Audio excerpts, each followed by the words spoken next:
सब का कल्याण हो। बहुत सुंदर भजन, बहुत बहुत कमाल के भजन, बहुत व्यवहारिक, प्रैक्टिकल, बहुत ही शिक्षादायक, उच्च जीवन रस प्रदान करने वाले, सच्चा आत्म कल्याण प्रदान करने वाले, भगवान के देव रूप के दर्शन करवाने वाले भजन। बहुत सुंदर भजन लिखने वालों का सबका शुभ हो। परम पूज्य भगवान देवात्मा का शुभ हो, उनके मिशन का शुभ हो। भगवान के श्री चरणों में आए हुए अनुगतों का, उनके अनुयायियों का, उनके श्रद्धावानों का, उनके शिष्यों का, भगवान के शिक्षा के प्रचारकों का सबका शुभ हो। बहुत बहुत सम्मान के योग प्यारे धर्म साथियों,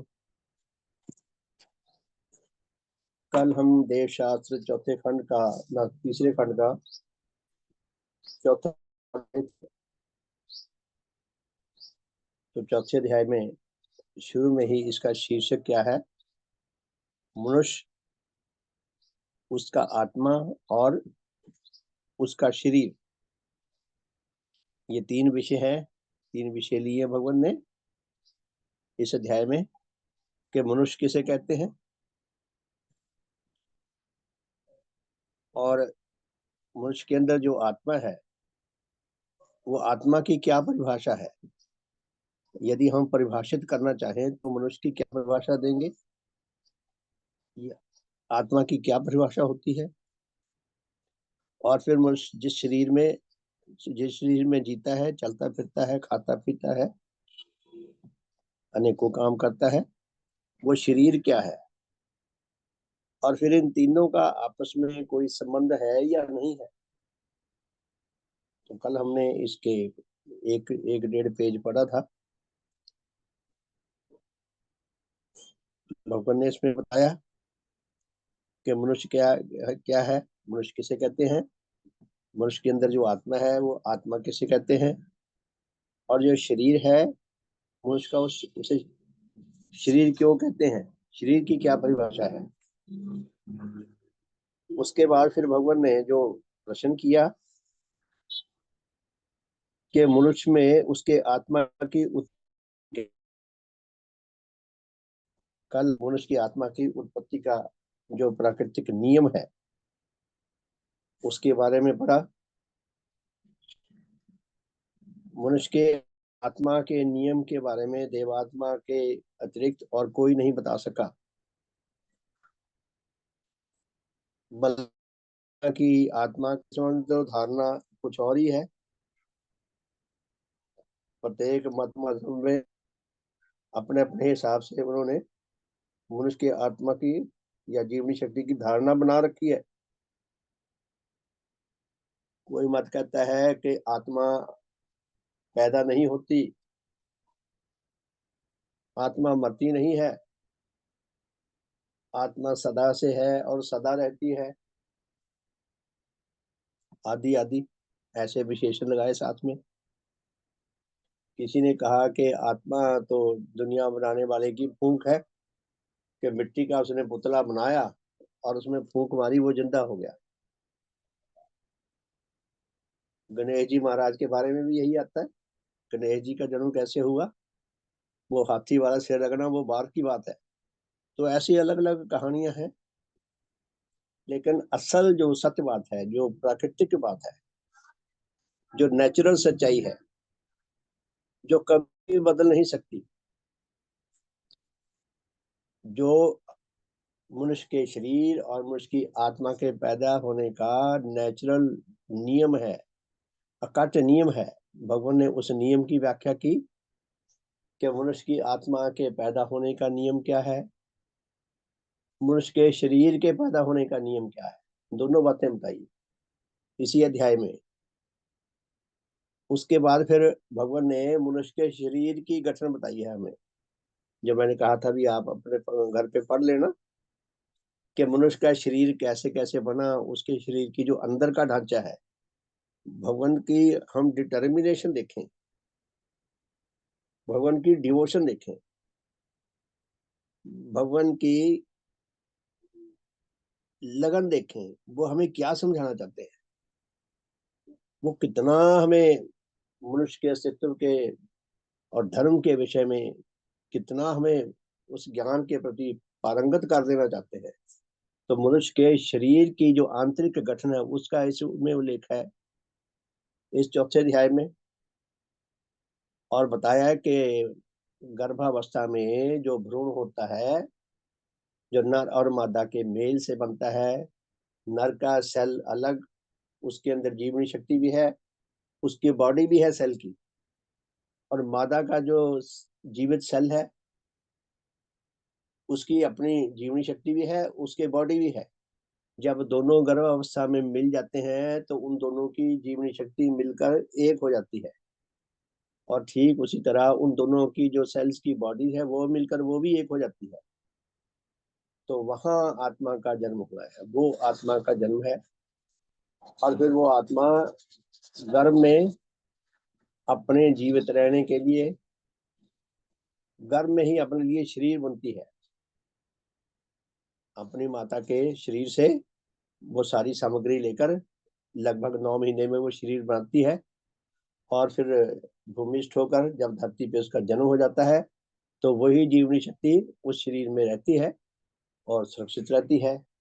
तो भगवान ने इसमें एक विशेष बात कही थी, कल हमने नोट की होगी, कि नर और मादा के दोनों के जीवित सेल जब अलग अलग थे तो उनमें वो विशेष योग्यता नहीं थी। कौन सी योग्यता? हमने पकड़ी होगी बात।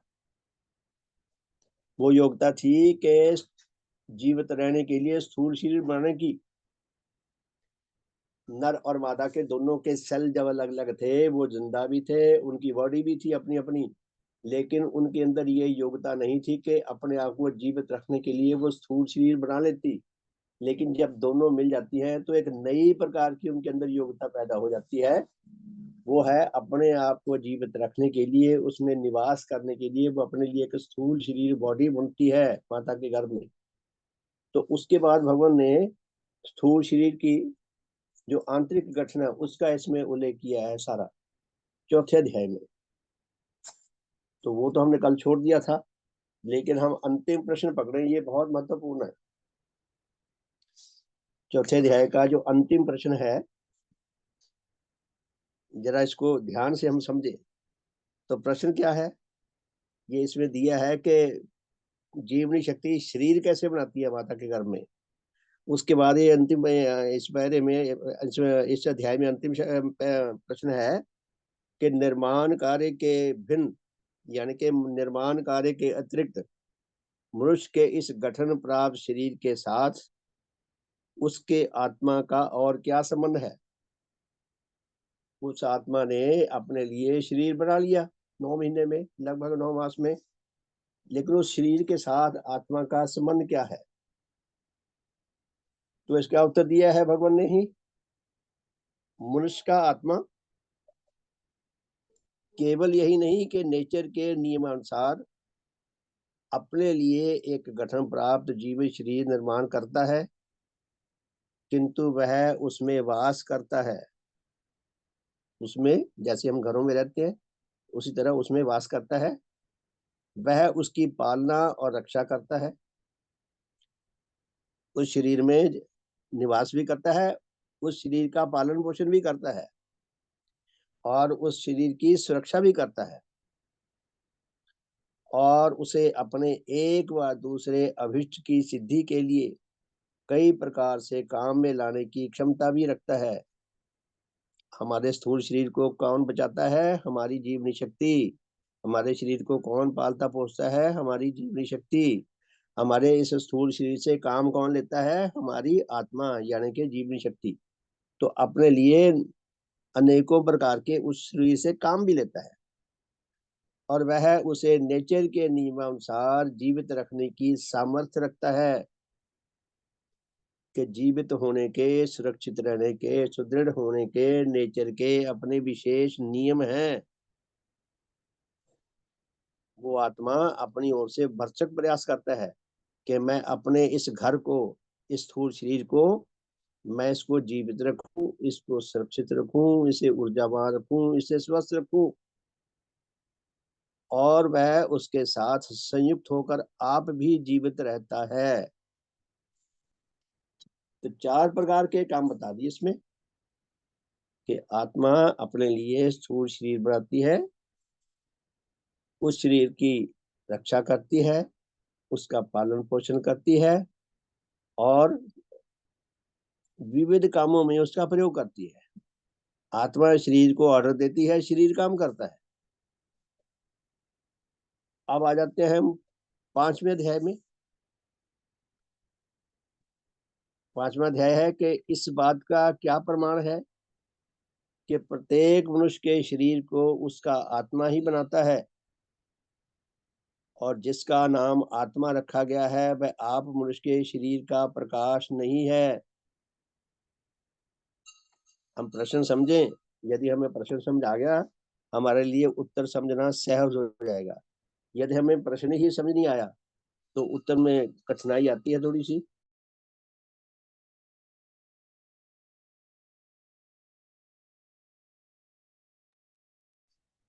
तो प्रश्न कि इस बात का क्या प्रमाण है कि प्रत्येक मनुष्य के शरीर को उसका आत्मा ही बनाता है। हम कैसे मान लें कि हमारे स्थूल शरीर को भगवान ने नहीं बनाया या किसी और ने नहीं बनाया, हमारी आत्मा नहीं बनाया है? कोई हमारे पास इसका दृष्टांत है? कोई हमारे पास प्रूफ है इस बात का? और अगला प्रश्न और है कि ऐसा तो नहीं कि ये आत्मा जो है इसी शरीर ने पैदा किया हो। फिर सुनिए प्रश्न, इस बात का क्या प्रमाण है कि प्रत्येक मनुष्य के शरीर को उसका आत्मा ही बनाता है और जिसका नाम आत्मा रखा गया है वह आप मनुष्य के शरीर का प्रकाश नहीं है, यानी कि आत्मा शरीर का बेटा नहीं है। इसका क्या प्रमाण है कि ये शरीर का पिता है, शरीर को बनाने का शरीर का बेटा है? मैं अपनी कि हमें बात समझ आ जाए कि इसका क्या प्रमाण है कि आत्मा ने शरीर को बनाया है, शरीर ने आत्मा नहीं पैदा की। अब देखिए प्रश्न क्या है। ये तो शीर्षक था अध्याय का। प्रश्न है कि ये कैसे मालूम हो कि प्रत्येक मनुष्य के को उतना ही कोई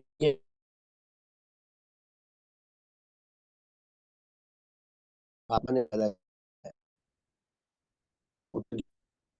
को, किंतु उससे नीचे के जीवित जगतों अर्थात पशु जगत के प्रत्येक छोटे और बड़े जीव के शरीर और उद्भिद जगत के प्रत्येक छोटे और बड़े पौधे के आकार को भी उसके भीतर की गठन प्राप्त निर्माणकारी जीवनी शक्ति ही बनाती है। तीनों जगतों के जितने भी जीवित अस्तित्व हैं, ये एक वैज्ञानिक सत्य है। धर्म धर्म जगत में ये एक क्रांतिकारी शिक्षा है कि जितने भी तीनों जगतों के जीवित अस्तित्व, उन सब की जीव उनके स्थूल आकार का निर्माण किया है ताकि वो उसके साथ संयुक्त होकर उसमें रहकर जीवित रह सको। मनुष्य की इसी निर्माणकारी जीवन शक्ति का नाम आत्मा है। हमारी भारतीय संस्कृति में ये जीवन शक्ति जो बहुत सारी जीवित शक्तियों का समूह है, लेकिन खाली समूह नहीं है, खाली भीड़ नहीं है, इसकी एक गठन है। गठन गठन प्राप्त और गठन रहित भीड़ होती है। जो भेड़े होती हैं, जैसे हजारों भेड़े हो, लाखों भेड़े हो, या कबूतर हो, वो भीड़ है, उनकी गठन ही है। वो उजाड़ स्थानों पे कबूतर बहुत होते हैं, तो वहां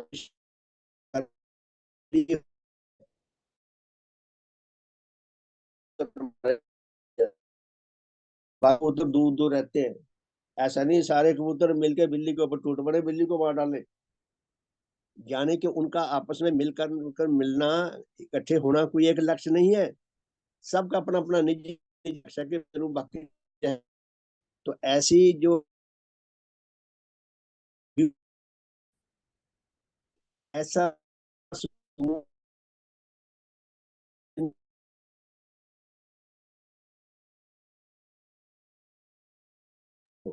श्रीमान जी आवाज वो कट रही है आपकी। जैसे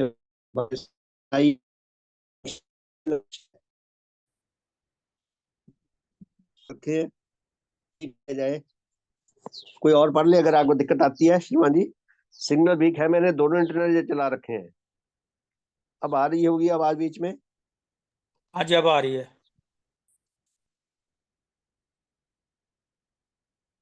तो मैं अर्ज कर रहा था कि भगवान क्या फरमाते हैं कि न केवल मनुष्य जगत के प्रत्येक मनुष्य के शरीर को, किंतु उसके के जीवित जगतों अर्थात पशु जगत के प्रत्येक छोटे और बड़े जीव के शरीर और उद्भिद जगत के प्रत्येक छोटे और बड़े पौधे के आकार को भी उसके भीतर की गठन प्राप्त निर्माणकारी जीवनी शक्ति ही बनाती है। सब शरीरों को उसकी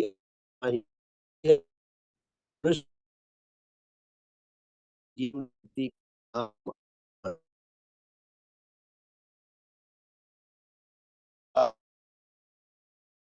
प्रमाण मिल सकता है।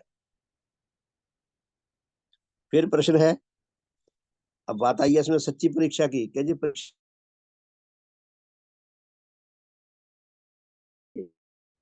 प्रश्न है कि परीक्षा है, हम किस तरह ये जांच पड़ताल करके जाने समझें कि इस स्थूल आकार को इसकी जीवनी शक्ति नहीं बनाया है। तो इसका यदि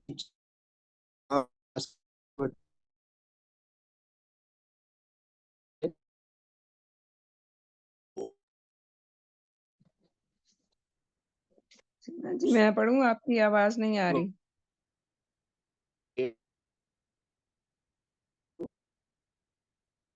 कि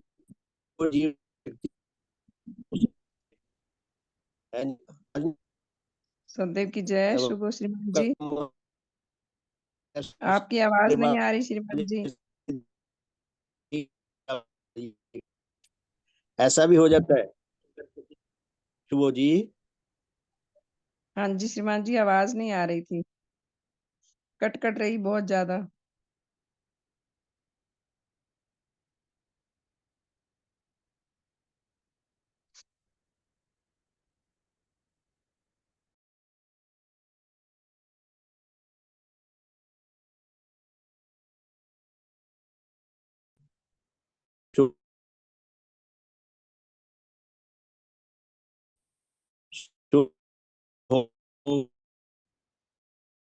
आवाज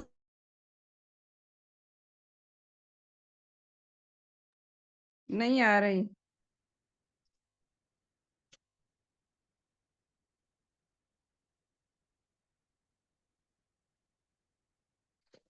सुदेश बहन जी आप पढ़ लो। शुभ हो। शुभ वह सच्ची परीक्षा क्या है? उत्तर, यदि किसी 4 व 5 मास की गर्भवती स्त्री का भ्रूणपात हो गया हो तो उसकी गर्भस्थली में उस भ्रूण व बच्चे के शरीर को उसकी जो जीवनी शक्ति उस स्त्री के रुधिर से आवश्यक सामग्री लेकर निर्माण कर रही थी, उसका वह निर्माण कार्य पूर्णतः बंद हो जाएगा और फिर वह भ्रूण कभी और किसी प्रकार से अपनी पूर्ण गठन को प्राप्त नहीं हो सकेगा। तो इसका ये बताया गया है कि ये क्या सच है कि आत्मा ही शरीर को बनाती है? इसकी सच्ची परीक्षा क्या है? तो उसका भगवान ने ये एक उदाहरण दिया है कि एक बच्चा अगर माँ के गर्भ में उसको जीवित रहने का सामान नहीं मिलता, उसका कार्य पूर्णतः बंद हो जाता है, तो वह भ्रूणपात हो जाएगा, वह बच्चा नहीं बन पाएगा। अर्थात वह फिर कभी पूरा बच्चा ना बन सकेगा और कहलाने वाला ईश्वर व अन्य देवता भी उसके इस अधूरे शरीर को पूरे शरीर के रूप में विकसित ना कर सकेगा। तो ये प्राय हम देखते ही हैं कि ऐसे केस होते रहते हैं, तो भगवान ने ये बहुत सुंदर एग्ज़ाम्पल दिया है। तो दूसरा प्रश्न है, क्या किसी और विधि से भी सत्य की परीक्षा हो सकती है? तो भगवान खुद ही प्रश्न करते हैं हमें समझाने के लिए। तो उत्तर है, यदि तुम गेहूँ के कुछ जीवित दानों को खौलते हुए पानी में डाल दो, तो ऐसा करने से कुछ देर में उस पानी की ताप शक्ति से उन दानों की जीवनी शक्तियाँ नष्ट हो जाएँगी, अर्थात वह मर जाएँगी। फिर उन दानों को तुम ठीक मौसम में और किसी खेत की अच्छी नरम व नमदार मिट्टी में बो दो, परंतु तुम देखोगे कि दिन पर दिन व्यतीत होते जा रहे हैं, परंतु वह दाने फूटने में नहीं आते और उनमें से किसी से भी गेहूं का पौधा नहीं बन सकता। क्यों? इसलिए कि उसके भीतर जो शरीर निर्माणकारी जीवनी शक्तियां वर्तमान थी, उसके नष्ट हो जाने से वह निर्माण कार्य का करने वाला कोई और ना रहा, इसलिए उन पौधों को बनाने के काम सदा बंद हो जाएगा। जैसे कि गेहूँ के दानों को हमने उबले हुए पानी में डाल दिया तो उसकी जीवनी शक्ति नष्ट हो गई और फिर उसको हम कितनी भी अच्छी भूमि में डाल दें, अच्छा पानी दें, अच्छी हवा मिले, मगर वो गेहूँ का दाना पैदा नहीं कर पाएगी, उसकी निर्माण शक्ति नष्ट हो चुकी है। तो यद्यपि ईश्वरवादियों के विश्वास के अनुसार उनके सत्य और जीवित ईश्वर क्या उन दानों में कि जिनकी शरीर निर्माणकारी शक्तियाँ ताप से नष्ट हो गई हैं और क्या उस मिट्टी में जिसमें वह दाने बोए गए हैं, सर्वज्ञ और सर्वशक्तिमान और स्रष्टा व रचनाकर्ता रूप में वर्तमान है, तथापि वह अपनी किसी भी शक्ति से उस अजीवित व मुर्दा दानों में से कोई जीवित पौधा उत्पन्न नहीं कर सकते। जैसा कि लोग बताते हैं, हम भी इसी में थे पहले कि भगवान ही बनाता है। अब किसी से बात की जाए तो वो कहती है ये सारी नेचर भगवान ने ही बनाई है। अगर भगवान ने बनाई होती, भगवान तो बदलते रहते हैं, कभी कोई भगवान आता है तो कभी कोई भगवान आता है। और इसका हम ये विज्ञान की दृष्टि से देखते हैं तो जैसे कहते हैं एक पत्ता नहीं हिल सकता। तो हमें वो सामने ही नज़र आता है कि ये कार्य भगवान का नहीं है। फिर यद्यपि यह सच है कि ऐसे किसी ईश्वर का अस्तित्व ही मिथ्या है और इसलिए वह मुर्दा दानों में से कोई जिंदा पौधा उत्पन्न ही नहीं कर सकता। तथापि यदि कोई सचमुच का जीवित मनुष्य भी उन मुर्दा दानों में से कोई पौधा उत्पन्न करना चाहे जिसका अस्तित्व मिथ्या नहीं है, तो वह भी उनमें से कोई पौधा उत्पन्न नहीं कर सकेगा क्योंकि नेचर के अटल नियमानुसार ऐसा होना असंभव है और जो कुछ नेचर ने संभव नहीं रखा, उसे उसका कोई सत्य अस्तित्व भी संभव नहीं कर सकता। नेचर के अटल नियम हैं, जो कुछ नेचर संभव करती है वो ही हो सकता है, असंभव चीज़ें जैसे लोग बोलते हैं कि चमत्कार हो गया, उसने दोबारा जन्म ले लिया, पुनर्जन्म हो गया या दोबारा जन्म ले लिया, तो ये बातें मिथ्या हैं, ये सही नहीं है। फिर यदि तुम पशु जगत में इसी तत्व की परीक्षा करना चाहो, तो जो लोग मुर्गियों के अंडों को गर्म पानी में डालकर और उन्हें पकाकर खाते हैं, उनमें से किसी से एक ऐसा पका हुआ अंडा कि जिसकी जीवनी शक्ति नष्ट हो चुकी हो, ले आओ। अब इस अंडे को तुम चाहो किसी मुर्गी के नीचे रखो और चाहे उसे किसी और विधि से सेने की कोशिश करो।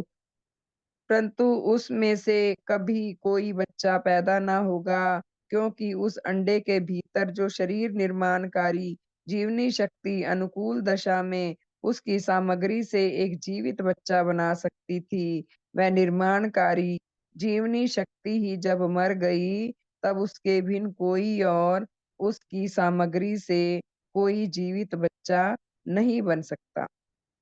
तो वैसे ही जैसे कोई अंडे को हम गर्म पानी में उबाल दें, तो उससे जो बच्चा था वो मर जाएगा, अंदर ही वो नहीं पैदा होगा, चाहे उसको कितनी भी कोशिश कर लें। क्योंकि उसकी जीवनी शक्ति खत्म हो गई है जो उसका निर्माण करती थी। तो ईश्वरवादियों के ईश्वर भी उसमें से फिर कोई जीवित बच्चा नहीं निकाल सकते और नहीं उत्पन्न कर सकते।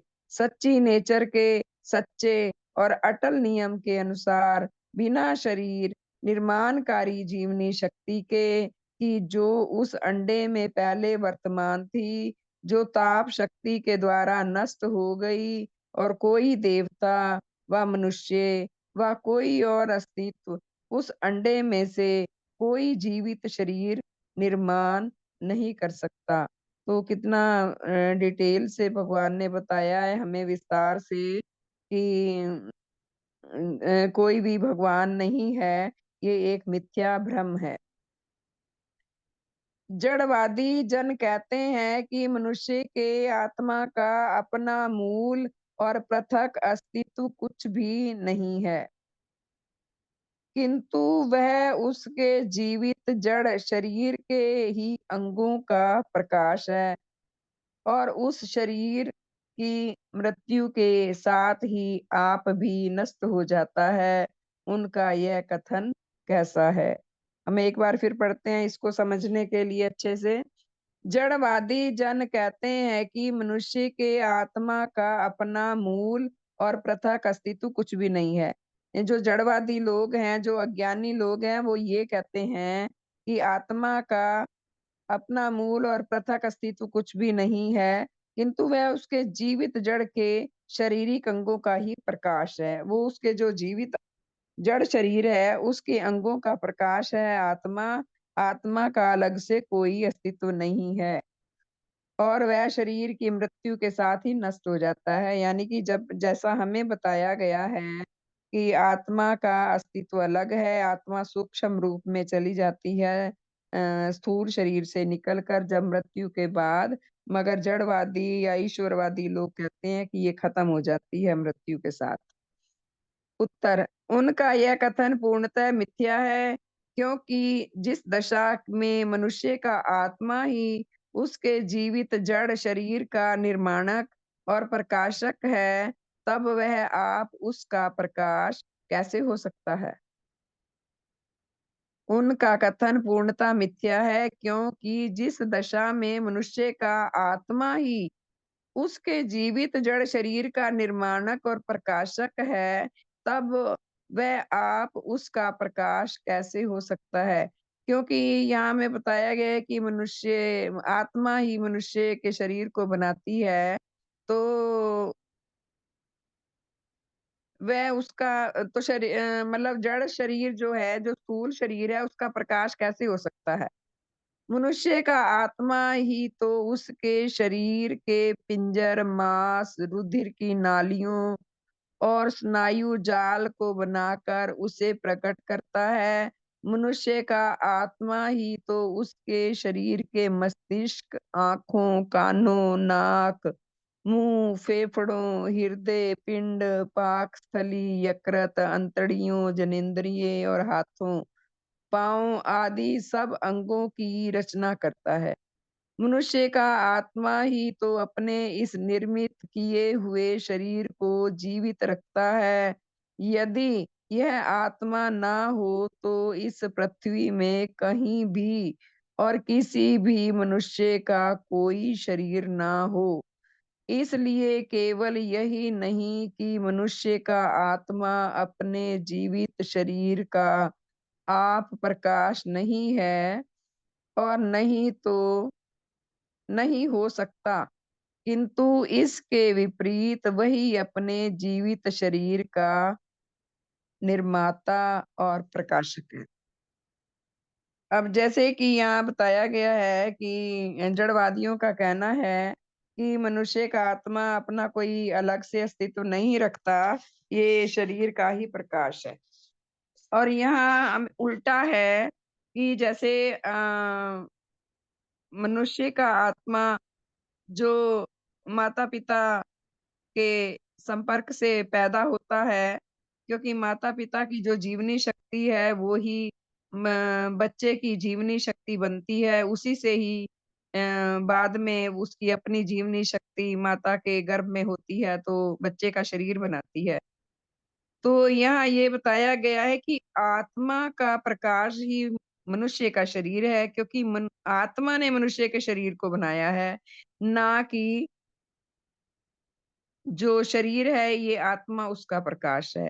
ये जो रचना की है सारी शरीर के अंदर, मांस, रुधिर, नालियों, स्नायु, यकृत, आँख, नाक, कान जो भी बनाए हैं, ये हमारी आत्मा ने हमारे शरीर के बनाए हैं, और आत्मा ही शरीर को जीवित रखता है। इसलिए जड़वादियों का कहना व विश्वास करना कि आत्मा आप अपना कोई अलग अस्तित्व नहीं रखता, किंतु वह शरीर का ही एक प्रकार का प्रकाश व जौहर है, नेचर के अटल नियम और सत्य के पूर्णता विरुद्ध है, और वह केवल उनकी अपनी मिथ्या कल्पना है। शरीर का प्रकाश आत्मा नहीं है, आत्मा का प्रकाश शरीर है। ये नेचर के अटल नियमों के अनुसार सही है, और मनुष्य का जो शरीर है वो ही आत्मा का प्रकाशक है, ये गलत बात है। मनुष्य वास्तव में मनुष्य के अस्तित्व में उसका आत्मा ही तो मूल और मुख्य पदार्थ है, इसलिए उसके विषय में मूढ़ व अज्ञानी व अबोधी रहना मनुष्य की बहुत बड़ी अंधता है, और उसके अस्तित्व और जीवन के विषय में बोध लाभ करने के योग्य होना ही उसका बहुत बड़ा अधिकार है। जैसा कि भगवान ने बताया है कि जो मनुष्य अपनी आत्मा से आत्मा का ज्ञान नहीं रखता, वह बहुत कृपा का पात्र है। तो यहाँ वही बात सिद्ध होती है कि मनुष्य के अस्तित्व में उसका आत्मा ही मूल और मुख्य पदार्थ है, इसलिए उसके विषय में मूढ़ व अज्ञानी व अबोधी रहना मनुष्य की बहुत बड़ी अंधता है, और उसके अस्तित्व और जीवन के विषय में बोध लाभ करने के योग्य होना ही उसका बहुत बड़ा अधिकार है। यानी कि अपनी आत्मा के विषय में जानना मनुष्य का बहुत बड़ा अधिकार है। फिर अगला प्रश्न है, क्या नेचर में कुछ ऐसी जीवनी शक्तियां भी हैं कि जो जीवन तो रखती हैं, परंतु अपने लिए किसी जीवित शरीर के निर्माण की कोई सामर्थ्य नहीं रखती? एक बार मैं फिर पढ़ती हूँ इसको। क्या नेचर में कुछ ऐसी जीवनी शक्तियां भी हैं जो जीवन तो रखती हैं, परंतु अपने लिए किसी जीवित शरीर के निर्माण करने की कोई सामर्थ्य नहीं रखती? कि जीवनी शक्तियां तो हैं, मगर वो अपने लिए कोई जिंदा जीवित शरीर का निर्माण नहीं कर सकती।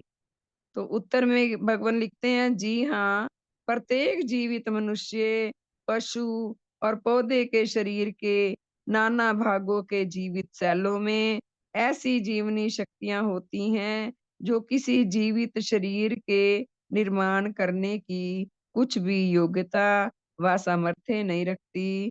और फिर उदाहरण दिया गया है, जिन पौधों की कलमें काटकर उन्हें अनुकूल ऋतु और भूमि में लगाकर और उनकी विधि पूर्वक पालना करके नए पौधे व वृक्ष उत्पन्न किए जाते हैं, उन पौधों में कितनी ही शाखाएं ऐसी होती हैं जिनके जीवित सेलों में यद्यपि जीवनी शक्तियां तो होती हैं, तथापि उनमें पौधों व वृक्षों के आकार बनाने की कोई निर्माणकारी शक्ति नहीं होती।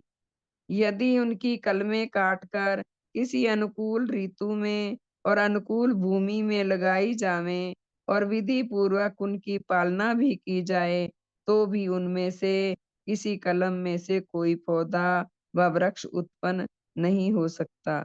जैसा कि हम गुलाब का फूल का ही उदाहरण लेते हैं, उसकी कलमें काट कर ही लगाई जाती हैं, तो कुछ कलमें भगवान बताते हैं ऐसी हैं कि उनको अनुकूल वातावरण, अनुकूल मिट्टी, हवा भी मिलती जाए, तो वो अपने अंदर से निर्माणकारी शक्ति उनकी खत्म हो गई होती है, मगर वो देखने में जीवित रहती हैं, जीवित लगती हैं।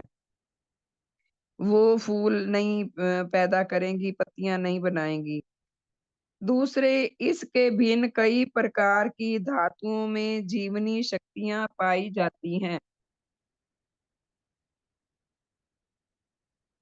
प्रश्न था ये, क्या कुछ धातुओं में हाँ, अगला प्रश्न है, क्या कुछ धातुओं में जीवनी शक्तियां पाई जाती हैं? उत्तर, जी हाँ, और वह अपने जीवन विषयक विशेष लक्षणों की वर्तमानता से पहचानी जाती हैं, कि उनके लक्षण होते हैं जिससे वह पहचानी जाती हैं। वह लक्षण क्या हैं? उत्तर, जिस किसी धातु में जीवनी शक्ति वर्तमान हो, उस पर वह यदि बिजली के एक विशेष यंत्र का प्रयोग करके उस पर कुछ चोट लगाई जाए, तो वह शक्ति उससे उत्तेजित होकर एक कागज पर जो उस यंत्र के साथ लगा हुआ होता है, कुछ खास किस्म की लकीरें खींचती हैं। यदि उस पर किसी विष का प्रयोग किया जाए, तो उससे भी उत्तेजित होकर वह उसी प्रकार की क्रिया करती हैं।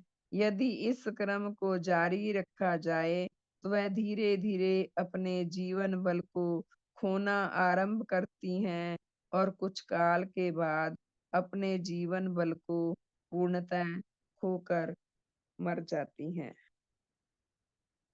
ये धातु के बारे में बताया गया है, इसको मैं पूरा तो नहीं समझ पाऊंगी, एक बार फिर मैं पढ़ देती हूँ। जिस किसी धातु में जीवनी शक्ति वर्तमान हो, उस पर यदि बिजली के एक विशेष यंत्र का प्रयोग करके उस पर कुछ चोट लगाई जाए, तो वह शक्ति उससे उत्तेजित होकर एक कागज पर जो उस यंत्र के साथ लगा हुआ होता है, कुछ खास किस्म की लकीरें खींचती है। यदि उस पर किसी विष का प्रयोग किया जाए, तो उसे भी उत्तेजित होकर वह उसी प्रकार की क्रिया करती है। यदि इस क्रम को जारी रखा जाए, तो वह धीरे-धीरे अपने जीवन बल को खोना आरंभ करती है और कुछ काल के बाद अपने जीवन बल को पूर्णतः खोकर मर जाती है। और जब वह पूर्णतः मर जाती है, तब फिर उस धातु पर चोट लगाने या उस पर किसी विष के प्रयोग करने से वह पहले की तरह कोई लकीरें नहीं निकालती। श्रीमान जी, आप अपना ऑन करके देखें, इसके बारे में समझाएं, शुभ हो, आपका क्या? शुभ हो, शुभ हो। मेरी आवाज आ रही है बहन जी? हाँ जी श्रीमान जी। हाँ जी, हाँ, धन्यवाद जी, धन्यवाद। बहुत सिग्नल कभी वीक आने लग जाते हैं, कभी ठीक हो जाते हैं। तो मैं दोबारा पढ़ता हूँ कि ये वह लक्षण क्या है। तो भगवान फरमाते हैं कि जिस किसी धातु में जीवनी शक्ति वर्तमान हो, ये धातु की बात है। बेजान पदार्थ में यदि जीवनी शक्ति वर्तमान हो और उस पर यदि बिजली के एक विशेष यंत्र का प्रयोग करके उस पर कुछ चोट लगाई जाए, तो वह शक्ति उससे उत्तेजित होकर एक कागज पर जो उस यंत्र के साथ लगा हुआ होता है, कुछ विशेष प्रकार की लकीरें खींचती है। यानी कि वो शक्ति जब धातु पे शक्ति का प्रभाव पड़ता है, तो शक्ति से वो धातु के अंदर जो जीवनी शक्ति है वो मिलकर रिएक्शन पैदा करती है। उससे वो एक कंपन सा पैदा होता है जो पेपर पे लकीरें बनती हैं। जैसे हम देखते हैं डॉक्टर के स्कैनिंग करते हैं तो मरीज का हार्ट बीटिंग वगैरह उसमें रिकॉर्ड होती रहती है। अगर वो बिल्कुल सीधी हो जाए तो कहते हैं भी मरीज खत्म। अगर वो आधी टेढ़ी रहती है तो इसका मतलब वो जीवित है। तो उसी तरह कुछ ये है। तो कहने का अर्थ ये है, जो मुझे मुझे भी कुछ थोड़ा सा समझ आया, जो ये कि आप ये देखें, आप काउंटिंग में लें, जैसे 1 और 2 कुल जो अंक हैं वो 10 हैं। 1 2 3 4 5 6 7 8 9 और 0, जितने भी संख्याएं बनती हैं, छोटी बड़ी जितने भी हो, अरबों खरबों संख्याएं हो, वो इन्हीं अंकों से बनती हैं। तो 1 और 2 के बीच में जो अंतर है, हमें देखने में तो सिर्फ 1 का ही अंतर दिखाई देता है, लेकिन 1 और 2 के बीच में लाखों करोड़ों हम और अंक लिख सकते हैं। जैसे 1 डेसिमल 1, 1 डेसिमल 2, 1 डेसिमल 3, इसकी सब क्लासिफिकेशन और कर सकते हैं आगे। यानी कि सूक्ष्म से सूक्ष्म जितने छोटे छोटे पीसेस करते जाएंगे, उतने हिस्सों में उस अंतर को बांट सकते हैं। तो उसी तरह जो जीवनी शक्ति अमीबा में आई, वो एकदम जीवित होके नहीं आ गया एक सेल में, उससे पहले लंबा प्रोसेस चला, किस किस धातु में से बहुत हल्की सी चली होगी। आप ये देखें कि गंगा जो इसमें गिरती है जाके बंगाल की खाड़ी में, वो बिल्कुल गंगा महासमुद्र लगती है। जहां से ये चली होगी उद्गम से, वहां से बिल्कुल पतली सी होगी। वहां से ऐसा नहीं होगा कि पूरा हिमालय बहा आ रहा है। वो धीरे धीरे जो जो आगे बढ़ती है साइडों से, और उसके अंदर मिलते जाता है पानी और नदी नालों का, वो बड़ी होती जाती है। ठीक उसी तरह जीवनी शक्ति जहां से शुरू हुई होगी, हम अनुमान लगा सकते हैं, तो बहुत दुर्बल सी, बहुत धीमी सी, जुगनू की लाइट भी तेज है, उससे भी बहुत कम लाइट, एक हल्की सी चिंगारी सी होगी। लेकिन धीरे धीरे जो जो उसकी यात्रा बढ़ती गई, तो वो पलती गई, बलवान होती गई, होते होते होते होते बेजान धातुओं के कितने स्टेजेस में से निकलकर आगे फिर वो अमीबा में जाके वो जागृत हुई स्थूल शरीर में। कुछ ऐसा हुआ होगा। तो भगवान उसी ओर संकेत कर रहे हैं। तो फिर क्या क्या हेलो। करते हैं हाँ जी हो। श्रीमान जी, मैं इसके बारे में कुछ बताना चाहता हूँ कि जी जी अभी जो जी। प्रश्न चल रहा था वो ये चल रहा था कि क्या मेटल्स में भी जीवनी मतलब उस शक्ति के कोई संकेत हैं। बात ये थी। अभी आपने जो बताया एवोल्यूशन का मेरे ख्याल में वो प्रश्न नहीं था वो। अच्छा, इसकी मेटल्स में लाइफ का जो लेटेस्ट रिसर्चेस से प्रूफ मिला है वो ये है कि कुछ मेटल्स में जो क्रैक्स आ गया ना, जैसे किसी मेटल में, वो क्रैक को सेल्फ फिलिंग की उनमें पावर है। कि जैसे क्रैक आज उसमें जो भी वो नापते होंगे, बहुत थिन क्रैक है, 0.0001 उसकी विड्थ होगी, या जो भी क्रैक है, वो टाइम के साथ वो क्रैक का जो वो है विड्थ, या वो क्रैक भरना शुरू हो जाता है। जिधर सबसे कम क्रैक है वो भरना शुरू हो जाता है। तो इसका मतलब उस क्रैक को कौन भर रहा है? उस मेटल के अंदर कोई जीवनी शक्ति है जो उसको क्रैक को धीरे धीरे मेकअप कर रही है, क्रैक को भर रही है।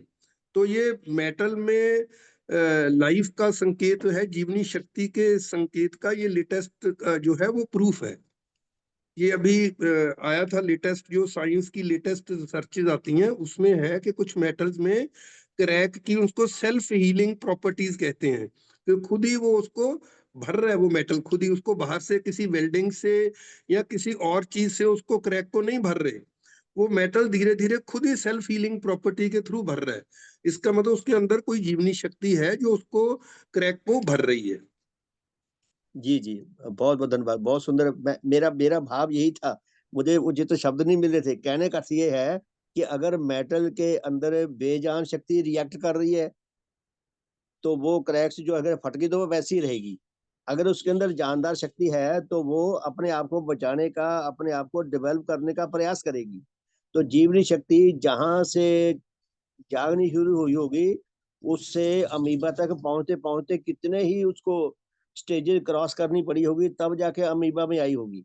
कुछ ऐसा ही सिलसिला भगवान बता रहे हैं, भी शायद ऐसा ही सिलसिला होगा।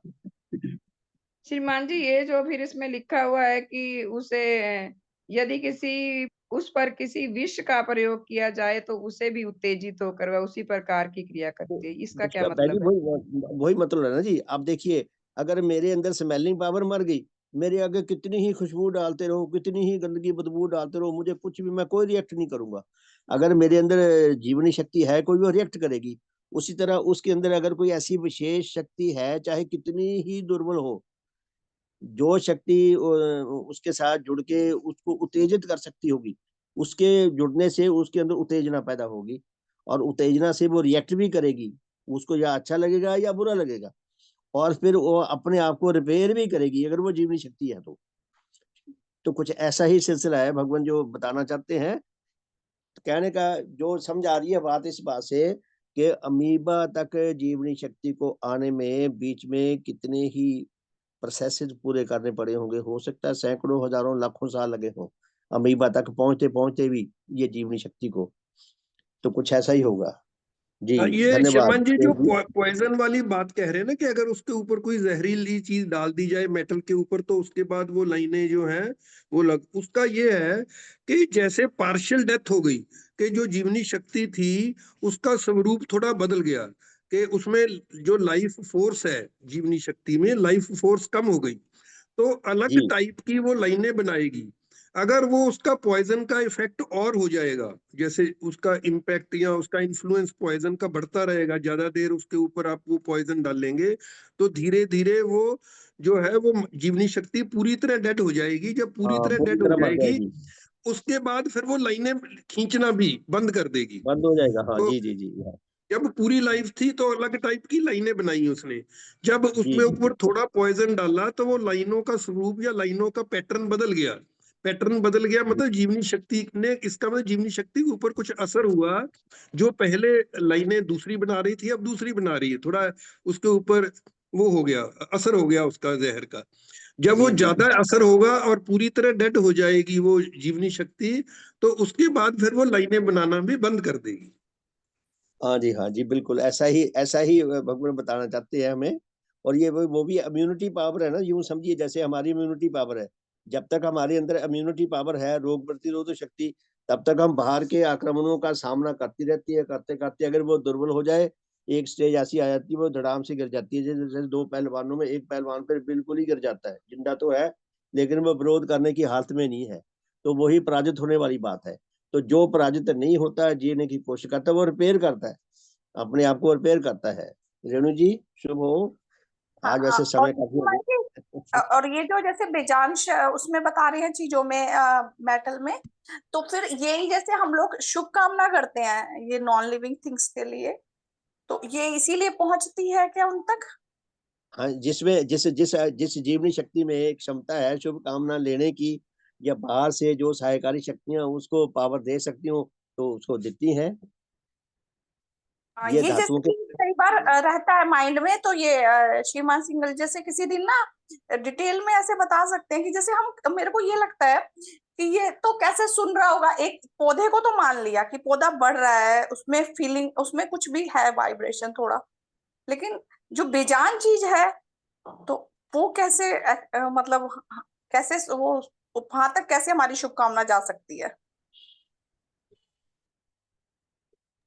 बेजान बेजान में नहीं, जो जो जीवनी शक्ति है ना जी, उसके उसको जो जीवित रहने के, थोड़े विकसित होने के जो उसके नियम है, अगर वो उसके हिसाब से उसको पावर पावर थोड़ी बहुत मिलती रहेगी बाहर से भी, तो शायद वो सरवाइव करती रहे, थोड़ा आगे भी बढ़ती रहे। ऐसा कुछ हो सकता है, शायद यही होगा। तो बहुत बहुत ये धन्यवाद जी। जो है ना ये नॉन लिविंग चीजों के लिए जो हम शुभ कामना करते हैं, जैसे इन्होंने बताया ना कि हम टेबल को यूज करते हैं, जो हमारी इस्तेमाल की चीजें हैं या जो दूसरे नॉन लिविंग चीजें हैं हम उनके लिए अगर शुभ कामना करते हैं, वो शुभ कामना ये हमारी कृतज्ञता का प्रकाश है। उससे उस टेबल के ऊपर कोई असर नहीं होगा कि टेबल का कोई स्वरूप बदल जाएगा या उसकी कोई शेप बदल जाएगी या उसके कोई गुण बढ़ जाएंगे। वो हमारी आत्मा में चेंज थोड़ी आ सकती है कि हमारी कृतज्ञता की जो भाव है वो मजबूत हो जाएंगे कि हम जिससे कुछ पा रहे हैं हम उसको कुछ रिटर्न कर रहे हैं।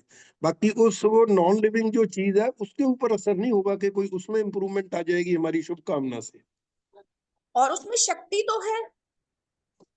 नहीं, शक्ति जो है ना जी वो सभी मेटल्स में नहीं होती। उन्होंने कहा है ना कि प्रिलिमिनरी कुछ मेटल्स हैं, जितने मेटल्स हैं जितने नॉन लिविंग चीजें हैं, लकड़ी है या जो जो भी ये है इसकी फिजिकल मैटर वाली चीजें, सब में शक्ति नहीं है। वो तो प्रिलिमिनरी धीरे धीरे जैसे श्रीमान जी भी बता रहे थे धीरे धीरे विकास हुआ कि वो विकास इतना माइनर माइनर विकास हुआ, इतना माइन्यूट था कि वो सब्सटेंशियल नहीं था, मतलब मेजरेबल भी नहीं था, उसको नाप भी नहीं सकते थे कि कितना हुआ। तो ऐसे वो ग्रेजुअली चेंजेस आई हैं। तो वो जिनमें प्रिलिमिनरी चेंजेस वो कुछ ऐसी मेटल्स होंगी जो प्रिलिमिनरी उस टाइम भी होंगी, और जब वो जीवनी शक्ति का शुरू हुआ तो उन मेटल्स में कहीं ना कहीं वो चीज जीवनी शक्ति की प्रिलिमिनरी फॉर्म में, बहुत प्रिलिमिनरी फॉर्म में है वो, तो वो उसकी हो सकती है उसकी प्रेजेंस। वही बात होगी शर्मा जी के लाइफ जर्नी में जो मेटल हेल्पफुल होती होगी, उसके उसके थ्रू वो लाइफ जो है वो आगे बढ़ रही होगी, और धीरे धीरे लाइफ फोर्स जो है वो उन्नत होते होते होते अमीबा तक पहुंची होगी। अमीबा में वो जीवित बॉडी के साथ वो प्रकाशित होगी, बस इतना कुछ अंतर होगा। शायद यही हमें भगवान समझाना चाहते होंगे। वैसे मामला तो ये बहुत बहुत टेढ़ा है, समझ से बहुत दूर है, लेकिन फिर भी थोड़ा सा दिल दिमाग में नक्शा बनता है कि भगवान क्या फरमाना चाहते हैं। वैज्ञानिकों ने, जिन्होंने ये लाइफ प्रोसेस को खोजा भी, कहाँ से कैसे शुरू हुआ होगा। तो बहुत बहुत धन्यवाद, सबका शुभ हो। समय हो गया, तो फिर कल मिलेंगे जी इसी टाइम, और रात को मिलेंगे 8:40 से 9:30 बजे तक, और सुबह मैं 5:30 जी जी। मैं एक प्रश्न पूछना चाहती हूँ। वो ये कि जब सुदेश जी पढ़ रही थी कि आत्मा शरीर का निर्माण करती है, तो आत्मा तो है भाव, तो माँ के पेट के अंदर वो जो आत्मा है वो भाव निर्माण करते हैं अंगों का। आत्मा भगवान ने बताया ना जी, ये 8 प्रकार की श्रेणियों में जो बताए हैं आत्मा के, जो अंग अंग समझे, जो 8 प्रकार के श्रेणियों में जो आत्मा की जीवनी शक्तियां हैं, उनका अलग अलग भूमिका है। भावों की अलग भूमिका है, ज्ञान की अलग भूमिका है जी। तो इस प्रकार जो ठीक। रक्षाकारी और निर्माणकारी शक्ति है, ये काम उसका है। शक्ति। हाँ ठीक है। आत्मा तो शक्ति है दीदी, मेरे को जो लग रहा है। बहुत सारी शक्तियों का समूह है। हाँ जी, शक्तियों का हर एक समूह है, भावों की हर एक शक्तियों का। शक्ति को अलग अलग कार्य नेचर ने असाइन किया है, यूं समझे हम। जिसका काम है, जैसे कान का काम देखना नहीं है, कान से देखेंगे कुछ नहीं दिखेगा, कान का काम है सुनना। तो भगवान ने लिखा ना, जो प्रारंभिक शक्तियां आत्मा की वही है, रक्षाकारी और निर्माणकारी शक्तियां। तो यही तो आत्मा की आत्मा है। जब हमारी हाँ रक्षाकारी और जी, निर्माणकारी शक्ति जितनी सुदृढ़ होती जाएगी, हाँ जी, उतना हमारे जीवित रहने की, सुरक्षित रहने की, हेल्दी रहने की संभावना बढ़ती जाएगी, जी जी और जी, उतना वो ठीक सबको लगा। अपने नियंत्रण में रख के सही काम करवाएगी। हाँ जी, ठीक है जी, धन्यवाद। बहुत बहुत धन्यवाद, सबका शुभ हो। तो जय ध्वनि करके आज के साधन को विराम देते हैं। रात को मिलेंगे 8:40 पे, कल सुबह फिर 5:30 बजे। सबका शुभ हो। भगवान देवात्मा की जय। भगवान देवात्मा की जय। भगवान देव भगवान देवात्मा की जय। भगवान भगवान देवात्मा की देव। जय। सबका शुभ हो, सबका भला हो। शुभ संध्या, सबका धन्यवाद जी। धन्यवाद जी।